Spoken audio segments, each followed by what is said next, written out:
Welcome to Uma Siva kitchen. வெயிலுக்கு நல்ல ஜில்லுன்னு ஒரு நன்னாரி சர்பத்து தாங்க நம்ம பார்க்க போகிறோம். ரொம்ப ரொம்ப ஈஸியானது. வாங்க வீடியோக்குள்ளே போகலாம். அதுக்கு ஒரு பவுலில் லெமன் பிழிஞ்சு விட்டுக்கலாம். லெமன் நான் 3 பிழிஞ்சு விட்டுருக்கேன். ஆக்சுவலி இது ஒரு 2 பாட்டில் 1 லிட்டர் பாட்டில் 2 ஃபில் பண்ணுறதுக்காக தான் நான் செய்கிறேன். ஸோ அதுக்கு ஒரு 3 லெமன் பிழிஞ்சுக்கோங்க. உங்களுக்கு கொஞ்சம் புளிப்பு வேணும்னா இன்னும் ஒரு ஆஃப் எக்ஸ்ட்ராவாக போட்டுக்கோங்க. நீங்கள் இதிலே ஃபில்டர் வச்சு கூட நீங்கள் ஃபில்டர் பண்ணிக்கலாம்.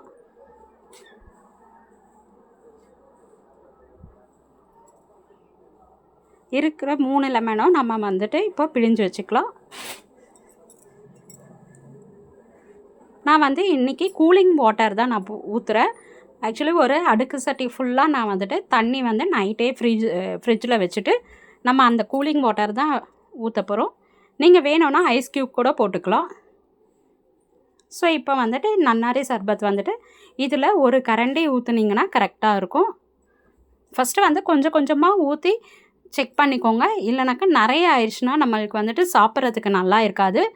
ஸோ ஃபஸ்ட்டு நான் ஒரு 2 ஸ்பூன் 3 ஸ்பூன் இருக்கிற மாதிரி நான் ஊற்றிட்டேன்.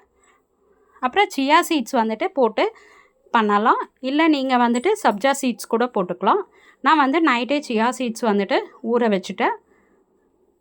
ஒரு 2 லிட்டருக்காக நான் இவ்வளோ சியா சீட்ஸ் போட்டிருக்கேன். சியா சீட்ஸ் நிறைய இருந்ததுன்னா ரொம்பவே நல்லா இருக்கும் உங்களுக்கு. ஸோ நல்லா கலந்து விட்டுக்கோங்க. ஊற வச்சதை அப்படியே தண்ணியோடு ஊற்றிக்கோங்க.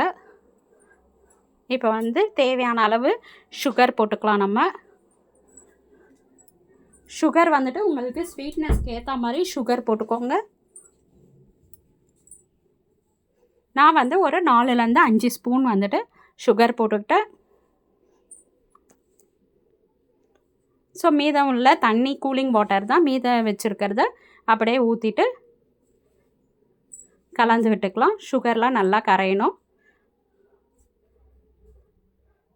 அவ்வளவுதாங்க. இது நீங்கள் ஃப்ரிட்ஜில் ஸ்டோர் பண்ணினாலும் இன்னும் வேணும் சில்லுன்னு வேணும்னா நீங்கள் ஃப்ரிட்ஜில் ஸ்டோர் பண்ணி சாப்பிட்லாம். இல்லைனாக்கா நீங்கள் ஐஸ் க்யூப் போட்டு அப்படியே சர்வ் பண்ணி சாப்பிட்லாம். ஒரு எங்கேயாச்சும் வெளியில் போனீங்கன்னா அழகாக நீங்கள் ட்ராவல் பண்ணும்போது 2 பாட்டிலில் ஊற்றி எடுத்துகிட்டு போயிடலாம். சூப்பரான நன்னாரி சர்பத் ரெடி ஆகிடுச்சு. டேஸ்ட்டு பாருங்கள். கரெக்டாக இருந்ததுன்னா ஓகே. இல்லைனாக்கா கூடவோ குறைச்சிக்கோ பண்ணிக்கோங்க. லெமன்னா இல்லைன்னா நன்னாரி சர்பத் அது தனியாகவே விற்கிது. ஸோ அதுக்கேற்ற மாதிரி இப்போ பாருங்கள் கம்மியாக இருக்கிறதுனால அகெயின் நான் ஊற்றி கலந்து விட்டுக்கிறேன். ஸோ உங்களுக்கு எவ்வளோ வேணுமோ நீங்கள் போட்டு கொஞ்சம் கொஞ்சமாக ஊற்றி செக் பண்ணிவிட்டு டேஸ்ட்டு செக் பண்ணிட்டு பண்ணுங்கள். அவ்வளோதாங்க, நம்மளுடைய நன்னாரி சர்பத் ரெடி ஆகிடுச்சு. உங்களுக்கு பிடிச்சிருந்துன்னா லைக் பண்ணுங்கள், ஷேர் பண்ணுங்கள், சப்ஸ்கிரைப் பண்ணிக்கோங்க. நிறைய வீடியோஸ் நம்ம சேனலில் இருக்குது. அதையும் போய் செக் பண்ணிவிட்டு என்ஜாய் பண்ணுங்கள். பாய்.